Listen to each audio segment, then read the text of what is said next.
Now we will discuss one of the fermented vegetable product, which is very famous in many parts of the world, especially China, Korea, and this product has already been taken to the Europe as well, and it is growing. The demand for this product is growing. This is known as sauerkraut.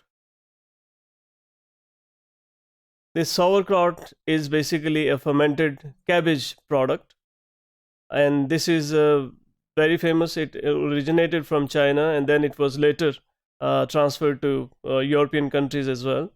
And there's an enormous amount of this product made, and it's quite common in many countries to use this product in the daily cuisine.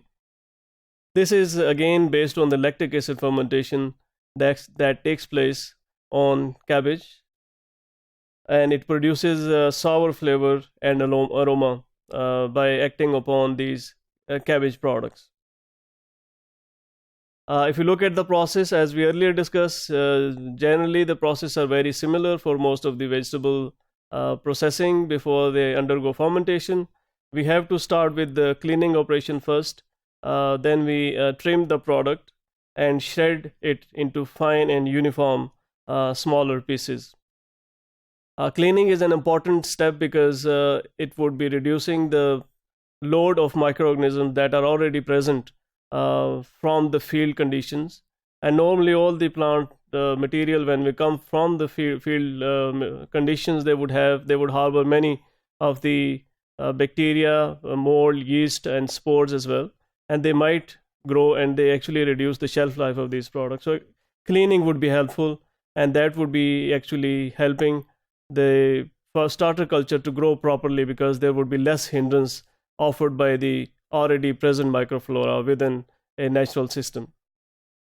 Once these cleaned and closed shredded products in the form of smaller pieces, it is ready. Then it is put into vat, larger vats, depending upon how big is your operation and how big is the batch of production. So then this is put into larger vats and covered by salt, and the salt is 2.25%. Generally, this is the amount of salt that is added to the cabbage. This not only brings the desirable conditions for these lactic acid bacteria to grow, it also helps in developing specific aroma and taste from the final product. Then this top layer is covered by some sources. It can be covered by any material to exclude air, and that would be facilitating basically the anaerobic function of these lactic acid bacteria. And in the same condition, we leave this product for around 2 months at 65 degree Fahrenheit or 18 degrees C, and the fermentation keeps on taking place within the final product. And once it is ready, the batch is then it goes to packaging.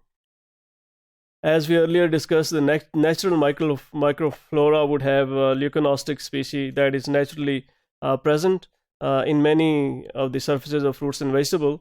This starts fermentation process. It would be metabolizing the sucrose content in the product or other hexose products. These are the carbohydrates, 6 carbon carbohydrates, which are present in these products as a natural component, or they may be pentogens as well, which are into the raw material, or maybe they can be added to the raw material to facilitate the growth of these microorganisms.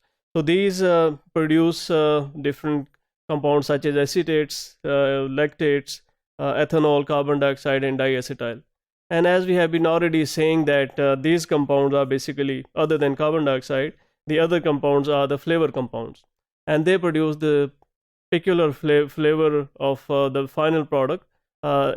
This comes from these volatile compounds that are easily released into the environment, and that gives us a particular smell that comes from these products. Technically, this smell is called as aroma.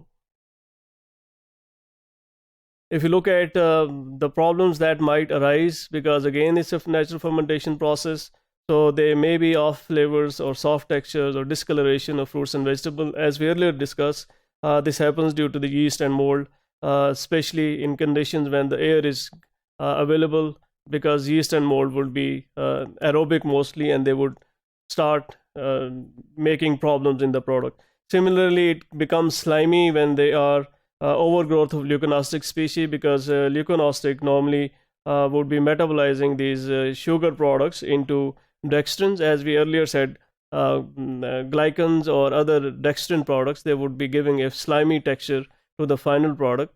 This texture is desirable in case of milk products, but this is very much undesirable in case of fermented vegetable products, especially sauerkraut. So this was the process of fermentation and making sauerkraut a famous vegetable product resulting from fermentation.